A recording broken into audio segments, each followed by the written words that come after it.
आपने कभी सुना है किसी इंसान को यमराज के द्वार से वापस लाया गया हो? क्या आप जानते हैं एक ऐसा मंत्र जिसे सुनकर मृत्यु भी थर-थर कांपती है? अगर नहीं, तो आज आप एक ऐसे रहस्य से पर्दा उठाने जा रहे हैं जिसे जानकर आपकी आत्मा हिल जाएगी। ये सिर्फ कहानी नहीं है, ये वेदों में छुपा वो सत्य है जिसे आज तक बहुत कम लोग ही जान पाए हैं। वीडियो को अंत तक जरूर देखिए, क्योंकि अंत में वो गूढ़ रहस्य है जो आपके जीवन को बदल सकता है।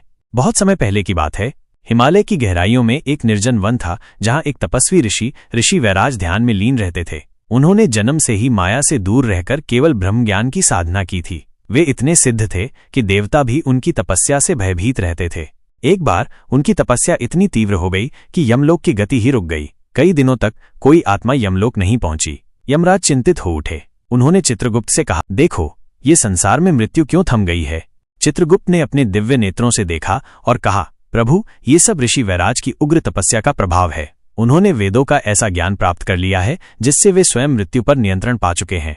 यमराज स्वयं ऋषि वैराज के पास गए। हे मुनिवर, आपकी तपस्या से सृष्टि का चक्र रुक गया है, मृत्यु अवरुद्ध हो गई है। आप ऐसा क्यों कर रहे हैं? ऋषि ने धीरे से आंखें खोली। उनकी दृष्टि में तेज था, पर उनमें क्रोध नहीं था। वे बोले, हे यम, मैं मृत्यु से नहीं डरता, मैं मृत्यु के पार जाना चाहता हूँ। ब्रह्म का वो स्वरूप जानना चाहता हूं जहां से न जन्म है न मरण। यमराज स्तब्ध रह गए। आपको वह ज्ञान प्राप्त हो गया है जो केवल विरले मुनियों को ही मिलता है, लेकिन यदि आपने मृत्यु को बांध दिया तो कर्म चक्र ही रुक जाएगा। ऋषि मुस्कुराए, इसलिए मैं मृत्यु को नहीं मिटा रहा, मैं इसे समझ रहा हूं। मृत्यु भय नहीं है, ये अगली यात्रा का द्वार है, और जिसने इसे समझ लिया उसके लिए जीवन और मृत्यु दोनों समान हो जाते हैं।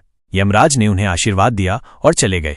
ऋषि वैराज ने पुनः तपस्या में लीन होकर ब्रह्म में विलीन हो जाने का मार्ग चुना। न मरे, न जन्म लिया, बस साक्षात सत्य में विलीन हो गए।